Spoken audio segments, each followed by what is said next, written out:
Well, if we're reading things off cards, I got a thing to read off a card for Do everybody. it. Yeah. These are from Chuck Klosterman's Hypertheticals, 50 yes. Insane Questions. Which, if I could have read these on the panelists, I would have, but I guess we were supposed to write our own questions. So here we go. This one's Killer called... work on the panelists, by the way. Thank you, and also with you. This one's called A Life in Film. For whatever reason, 2 unauthorized movies are made about your life. The first is an independently released documentary, primarily comprised of interviews with people who know you and bootleg footage from your actual life. In our case, that's kind of easy. Critics are describing the documentary as brutally honest and relentlessly fair. Meanwhile, Columbia TriStar, I don't know if that conglomerate exists anymore, has produced a big-budget biopic of your life, casting major Hollywood stars as you and all of your acquaintances. Though the movie is based on actual events, the writers have taken some liberties with the facts, and critics are split on the artistic merits of this fictionalized account, but audiences love it. Which film of these two would you be more interested in seeing? Give me the real deal. I want the fictional one. I want to see what lies they come up with that stretch out my life into an even bigger piece of ham than it could possibly ever be. You want Big Ham? I want big ham. And I would love to know who the Hollywood counterpart of any of us would be. I think that would be worth watching just to see Beej in a slave Leia outfit. Right. Like, that's gonna be lit. I think the big Hollywood one would be more interesting because if all the audiences are loving it and a bunch of people are seeing it, I'd want to know what they saw.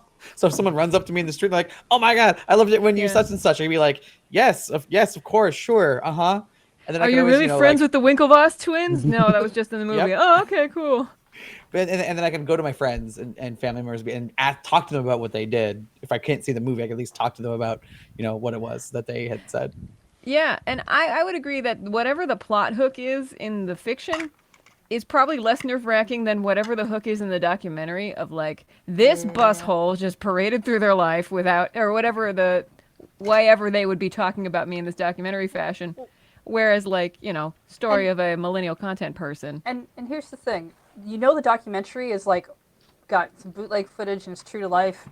And it might be really good and really accurate, but I can't deny any of those things then. Whereas if I go for a more fictionalized Hollywood big ham thing of Heather, I can be like, oh, well, I mean, they stretched the truth, and maybe some of those other things that I don't want people to know, even though those got in the movie, those were lies too. I just got a great mental image of, like, Citizen Heather, like, standing in front of the projection of your own gigantic face.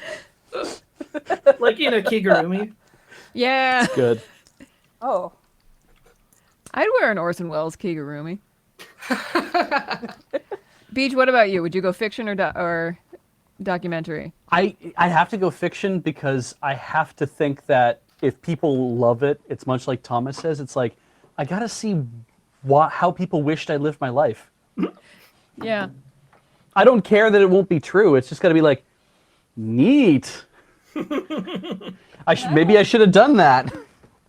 The card, it's a biopic, so it doesn't specify what genre, so hopefully it would be like a comedy or something, plucky one person against the Give odds. an interview and you just take on a Werner Herzog affectation. It's like, this movie is a patchwork of lies.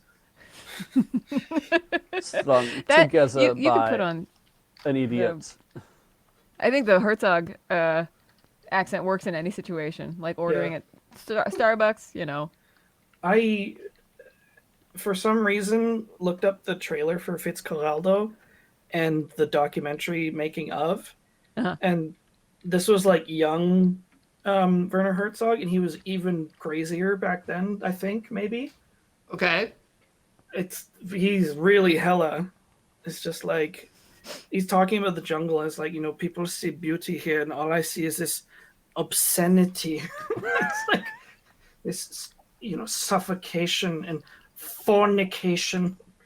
It's really something. You should definitely watch it. The guy's out of his mind. Didn't he try to give a normal answer to an interview question once, and it turned into when he got the story about when he got taken hostage and was being forced to speak French, and he was like he wouldn't do it? What a bizarre fellow. Yeah. He's the reason that the Baby Yoda's the puppet. They were going to make it CG, and he called them cowards. That's awesome. Good. It still blows my mind that he's part of a Star Wars IP. That might be the thing that gets me to watch The Mandalorian. You ought to watch The Mandalorian. I've heard it's good. I can't unrecommend it. It was a shame that I wasn't around earlier because people were talking about Raised by Wolves, which I really... Oh, they were? They were, yeah.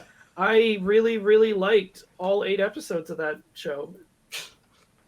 They were really good. And then I think there was a gas leak.